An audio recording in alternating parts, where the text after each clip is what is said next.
Le 12 mars 2024, une autoroute surélevée est annoncée au-dessus du désert. Le Sahel Skyway promet 186 km, 12 mètres de haut et 6 voies pour rompre l'étouffement. Province coupée, convoi immobilisé, retard 2017-2023, sable de 40 à 90 cm, pertes annuelles dites 410 millions. Mais en décembre 2024, l'Harmattan s'abat. 19 jours, vent jusqu'à 62 km, visibilité sous 30 mètres, chaleur à 48,6 degrés, main 140 piliers, enfouis en 6 jours, près de 27 millions envolés. Si le désert met déjà Ibrahim Traoré à l'épreuve, qu'est-ce que cela change pour vous ? Cette histoire ne vend pas un chantier, elle teste une promesse sous contrainte. Le lecteur y gagne une grille simple pour juger, sans slogan. L'enjeu annoncé n'est pas seulement de relier des points sur une carte, mais de rendre le temps fiable, livrer du carburant, des céréales, des médicaments, sans que le sable décide. Dans le récit adverse, l'isolement devient mécanique, puis financier, retard, détour, avarie, rupture et une perte annuelle décrite comme massive. Le pari du Sahel Skyway se lit donc en deux questions. La continuité peut-elle survivre aux saisons et la crédibilité peut-elle survivre au premier choc ? Ce qui suit procède comme une enquête en accéléré. D'abord le renversement qui attire l'œil, puis les chiffres qui prétendent prouver un effet avant la fin, ensuite les critiques les plus solides, enfin la bascule technique qui change la règle du jeu. Et si le détail décisif n'était pas le béton, mais la minute gagnée ou perdue ? Dans le récit adverse, l'infrastructure aurait été est portée par des visages, parce que c'est là qu'une promesse devient vérifiable. À Kaya, sur les marchés, certains vendeurs accrochent des visuels du Skyway près des étals, comme on épingle un horaire à la portée de la main. Moins de jours perdus, moins de ruptures imprévisibles, moins de marchandises qui arrivent trop tard. Le geste n'est pas idéologique, il est pratique. Il traduit une attente simple, que la logistique cesse d'être une loterie saisonnière. Plus au nord, à Dori, des chauffeurs inscrivent 12 mètres au-dessus sur leur camion. Ce n'est pas une formule publicitaire, mais une manière de parler d'obstacles concrets. Dunes, poussière, visibilité qui chute, itinéraire qui se tordent. Dans cette scène, la hauteur devient une promesse de régularité, pas une prouesse. Un troisième fil vient des radios locales quand elles diffusent des entretiens avec des ingénieurs décrits comme dormant à peine 3 heures par nuit pendant la tempête. Le détail change l'échelle. Le projet n'est plus une maquette, c'est une discipline. Il impose des décisions horaires, des contrôles, des ajustements, et la fatigue devient une mesure indirecte de résistance. Dans ce cadre, Ibrahim Traoré apparaît moins comme un compteur que comme un point d'ancrage politique. La promesse tient si l'effort collectif tient. La continuité devient une affaire de confiance.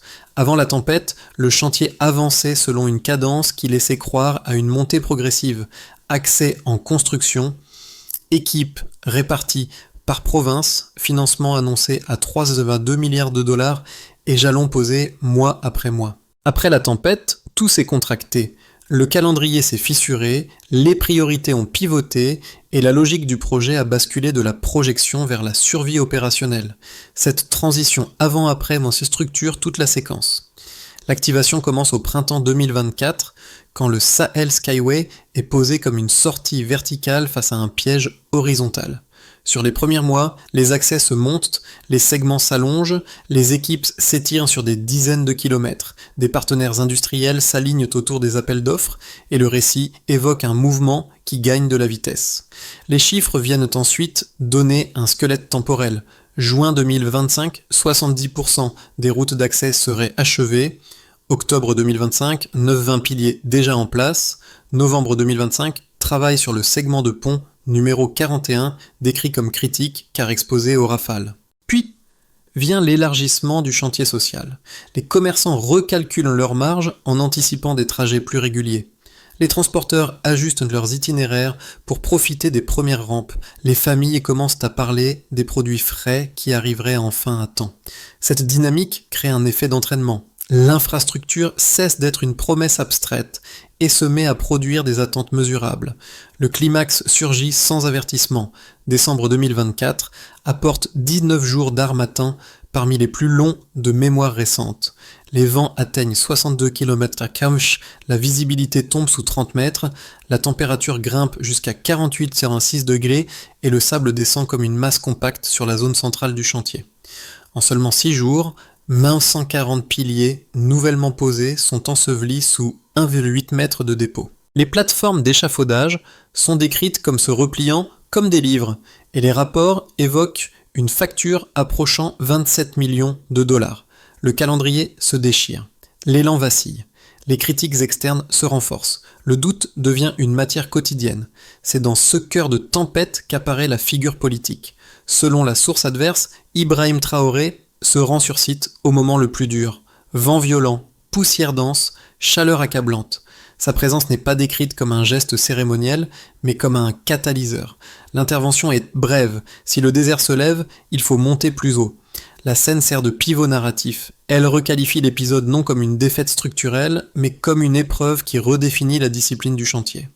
Les répliques suivent immédiatement. Les équipes basculent l'horaire. Début à 4h30 pour éviter la chaleur écrasante.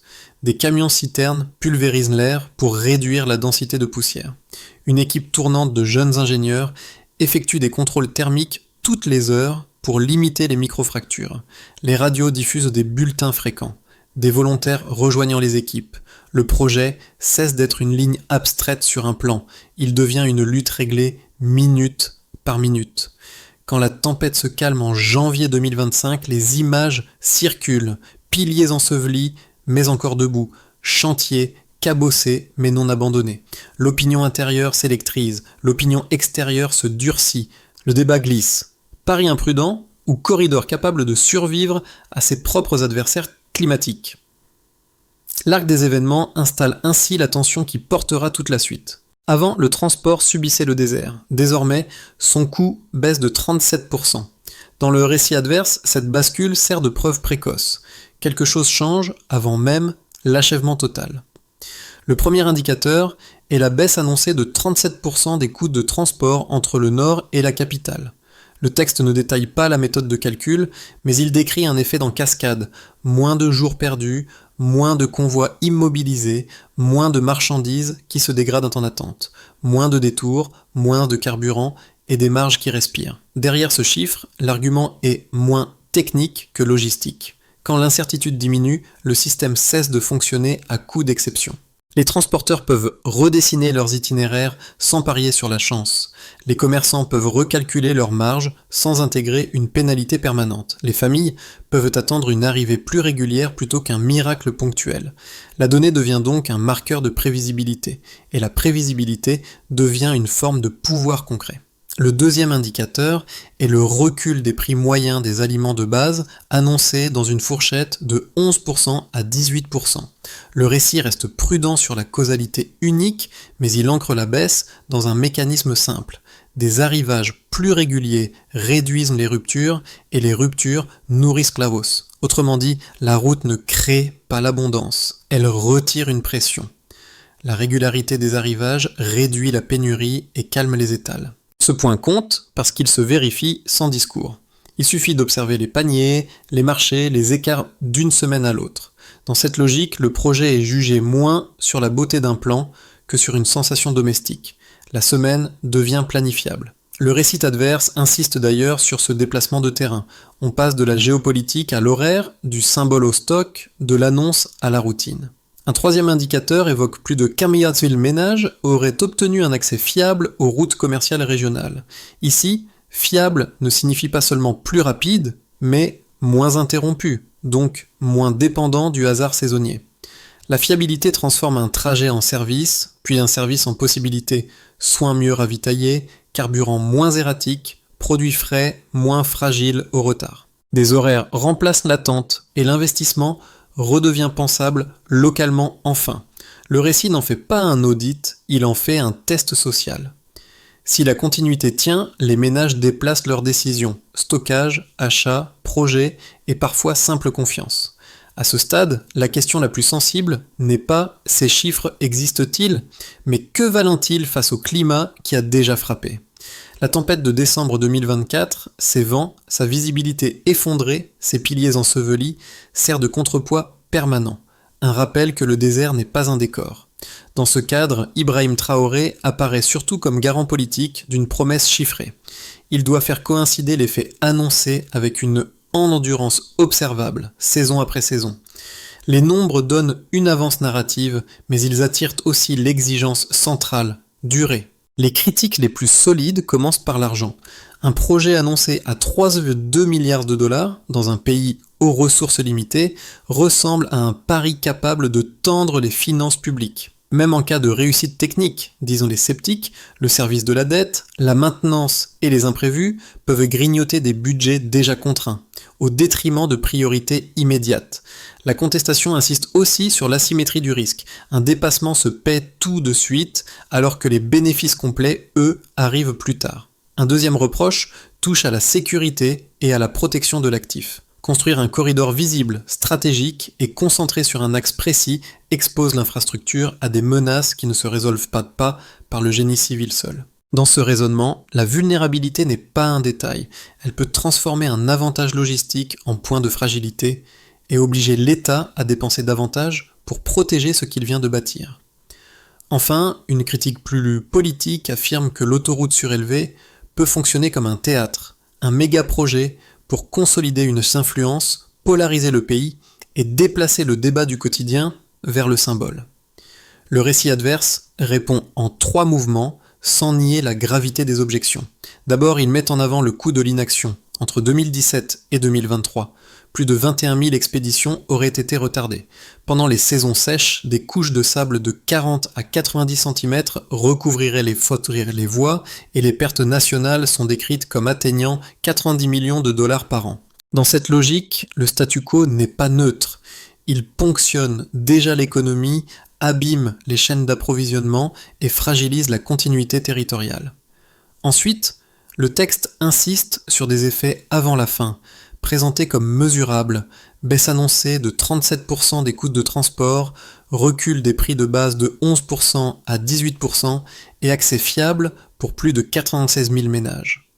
L'idée n'est pas que ces chiffres closent le débat, mais qu'ils réduisent l'accusation de pure mise en scène. Enfin, il introduit un pivot institutionnel. Les débats parlementaires d'août 2025 prolongés sur 17 jours, puis l'intervention d'un consortium d'ingénieurs présentant des modèles économiques et des projections de gains commerciaux annuels sur plusieurs années. On peut contester les hypothèses, mais la discussion se déplace. Du symbole vers la trajectoire, du soupçon vers la vérification. Le rebondissement ne vient ni d'un prêteur étranger, ni d'un géant du BTP. Il vient de l'intérieur. Un consortium national de jeunes ingénieurs, présenté comme issu de Ouagadougou Polytechnique, annonce une percée matérielle sur le cœur du problème, la chaleur. Dans le récit adverse, l'enjeu n'est plus seulement de monter au-dessus du sable, mais de réduire ce que le soleil inflige au béton, jour après jour.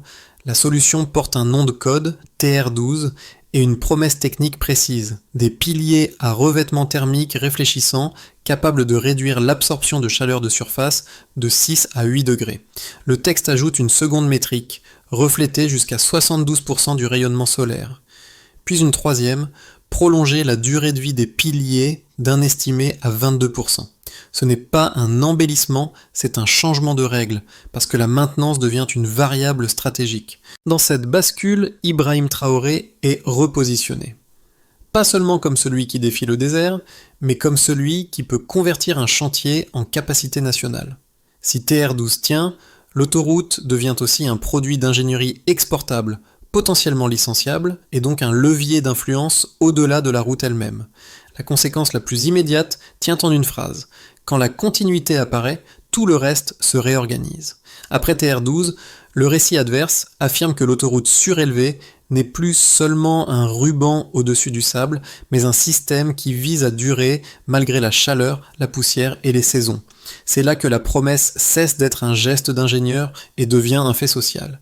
Moins d'interruptions signifie moins d'arbitrage d'urgence. Et c'est aussi là que le projet commence à être jugé non sur son audace, mais sur ses effets concrets, groupe par groupe. Pour l'État, l'enjeu est la continuité territoriale, donc la capacité à fournir. Avant le projet, les pertes nationales sont décrites comme atteignant 400 millions de dollars par an via des avaries, des ruptures de carburant et des livraisons médicales interrompues. Le Skyway et pas tant ça est présenté comme un correctif, réduire les coupures, stabiliser les flux et rendre l'administration moins dépendante du hasard climatique. La séquence politique d'août 2025, avec un débat parlementaire prolongé puis un vote de financement, transforme l'infrastructure en test de gouvernance, annoncé, livré, puis prouvé. Pour les entreprises, la conséquence centrale est la prévisibilité, parce qu'elle se convertit en marge. Le récit cite une estimation externe.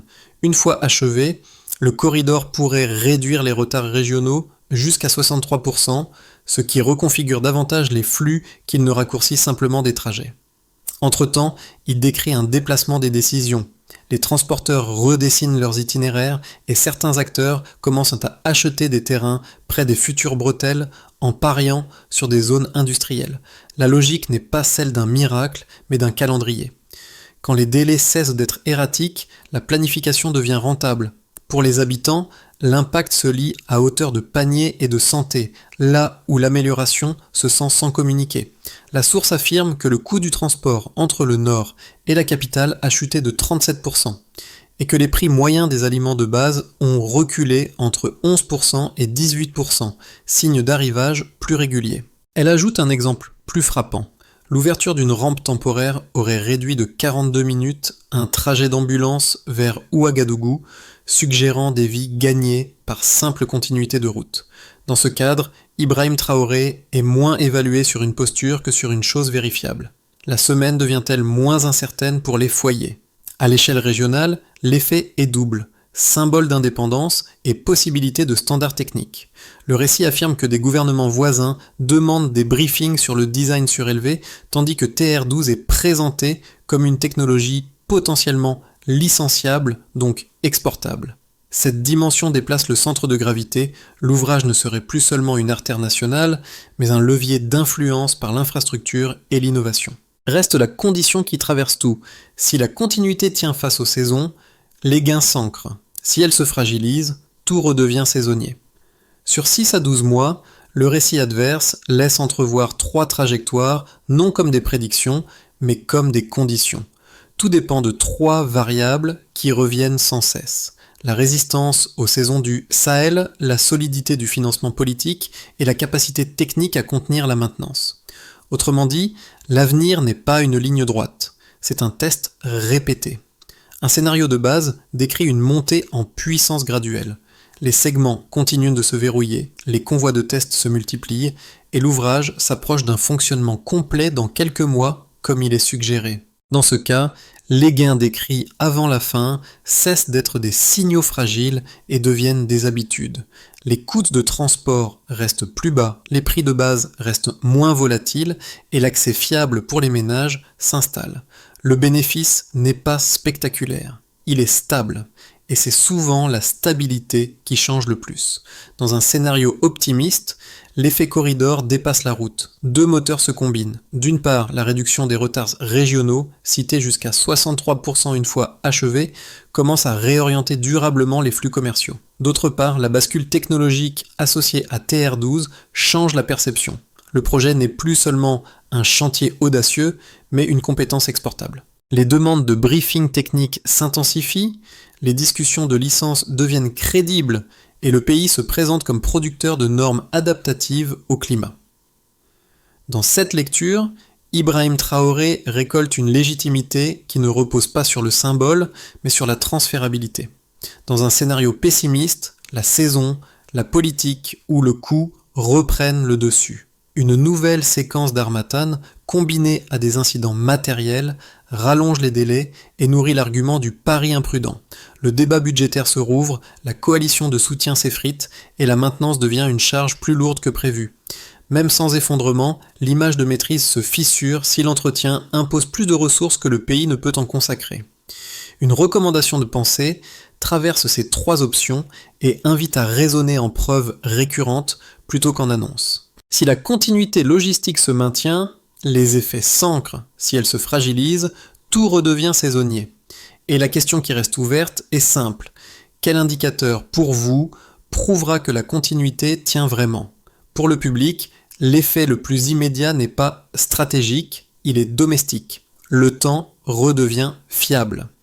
Quand une route cesse d'être une loterie saisonnière, les décisions ordinaires changent de nature. Dans le récit adverse, cela se voit d'abord dans le panier.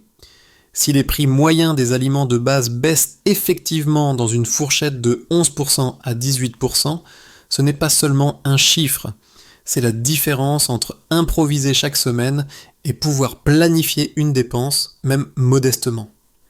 À l'échelle d'un foyer, la stabilité vaut parfois plus qu'une baisse ponctuelle. Le deuxième niveau, c'est la santé, parce que l'urgence ne négocie pas avec le sable. L'exemple d'un trajet d'ambulance raccourci de 42 minutes grâce à une rampe temporaire résume une idée simple. La logistique peut devenir une condition de survie. Même sans généraliser, le récit insiste sur des livraisons médicales plus continues et des pénuries de carburant décrites comme plus rares. Pour des communautés éloignées, cela déplace la frontière entre possible et trop tard. Le troisième niveau touche les revenus, donc la dignité. Quand les commerçants passent de jours d'attente à quelques heures, quand les produits frais arrivent avant de se perdre, les pertes invisibles diminuent. La marchandise jetée, les dettes qui s'allongent, les opportunités ratées. Et quand des agriculteurs parlent de reconstruire des installations de stockage, cela signale un changement d'horizon. On investit parce qu'on croit que le camion viendra. Deux gestes simples ressortent sans exiger de croire à un récit héroïque. D'abord, suivre localement les prix et les délais pour distinguer l'amélioration durable de l'effet d'annonce. Ensuite, repérer où la fiabilité progresse réellement. Soins, carburant, marché et trajet d'urgence. Le projet devient alors lisible sans discours. Il se juge à la répétition des jours qui tiennent. Pour passer d'un récit de percée à une infrastructure durable, la source adverse suggère une logique de feuille de route. Qui fait quoi, quand et comment vérifier que cela tient, saison après saison. Dans ce cadre, Ibrahim Traoré n'apparaît pas seulement comme un annonceur, mais comme celui qui doit aligner technique, politique et exécution. Une première étape consiste à sécuriser le calendrier opérationnel sur le terrain, immédiatement et jusqu'à la prochaine saison des vents. Les équipes maintiennent des horaires adaptés à la chaleur, comme le démarrage à 4h30, et institutionnalisent des protocoles de contrôle thermique des piliers. La mesure attendue est concrète, moins d'arrêts non planifiés et moins de dommages structurels lors des pics climatiques. Une deuxième étape vise à stabiliser le financement et la légitimité à court terme par des jalons publics vérifiables. Le Parlement, déjà mobilisé par les débats d'août 2025, fixe des points de contrôle et exige des rapports d'avancement cohérents avec les segments livrés. L'indicateur devient la concordance entre ce qui est annoncé et ce qui est observable sur site. Une troisième étape cherche à convertir les gains avant la fin en gains répétables sur les 6 à 12 prochains mois. Les ministères concernés suivent des métriques simples liées au transport, au ravitaillement et au retard, plutôt que des promesses générales. La mesure est la continuité, moins de ruptures, moins de retards récurrents et une volatilité des marchés qui diminue. Une quatrième étape consiste à industrialiser l'innovation TR12 dès que possible, sans la détacher du besoin local.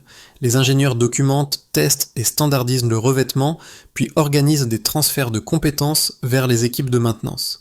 La mesure attendue est une baisse des interventions lourdes et une meilleure résistance thermique. Une cinquième étape propose de cadrer l'usage du corridor comme un service national, pas comme un trophée. La communication se recentre sur l'accès, la santé et le commerce quotidien, et non sur la seule symbolique. La mesure finale est sociale et sociale, une fiabilité ressentie, durable, difficile à contester. À la fin, ce ne sont pas les discours qui restent, mais des scènes qui se répètent. À Kaya, une affiche du Skyway pend près des étals, comme un calendrier accroché au quotidien. À Dori, 12 mètres dessus, peint sur un camion n'est pas une bravade. C'est une façon de reprendre la route sans négocier avec le sable. Et à la radio, la voix d'un ingénieur parlant de 3 heures de sommeil pendant la tempête pèse parfois plus qu'une conférence. Le récit adverse ramène tout à une idée unique, la continuité. Quand la poussière coupe, le pays se fragmente. Quand la circulation tient, la confiance revient. Dans cette lecture, Ibrahim Traoré se trouve au centre, non comme un héros sans coup, mais comme le porteur d'un pari qui doit survivre aux saisons, puis se vérifier dans des détails banals, prix, délais urgence. On peut la résumer en une phrase simple. La fiabilité vaut plus qu'une promesse. Elle résume ce que le chantier prétend déjà produire avant la fin, et ce que les critiques exigent, une preuve qui se répète. Si les piliers tiennent, les habitudes tiendront aussi, et le motif reviendra têtu, toucher un pilier et croire qu'il durera. Cette histoire laisse une question ouverte, peut-être la plus utile. Que devient un pays quand il cesse de demander la permission d'être relié, soigné, ravitaillé, et qu'il construit malgré le doute extérieur? Le Sahel Skyway est raconté comme un symbole, mais aussi comme une méthode. Transformer une contrainte climatique en problème d'ingénierie, puis en discipline collective. Dans ce cadre, Ibrahim Traoré n'est pas jugé sur l'audace seule, mais sur la continuité des résultats, saison après saison. Si le projet passe du presque au pleinement, l'enjeu dépassera la route. Il touchera la manière dont une société mesure la crédibilité, par des scènes qui se répètent, des prix qui cessent de zigzaguer, des trajets d'urgence qui gagnent du temps, des marchés qui reprennent un rythme. Et si TR12 devient réellement un standard, une autre question s'ajoutera. Qui fixe les normes quand l'adaptation au climat devient une compétence stratégique? Pour prolonger la discussion, un choix suffit. Quel élément vous paraît le plus décisif pour juger cette histoire? La résistance au désert, la bataille budgétaire ou la transformation du quotidien?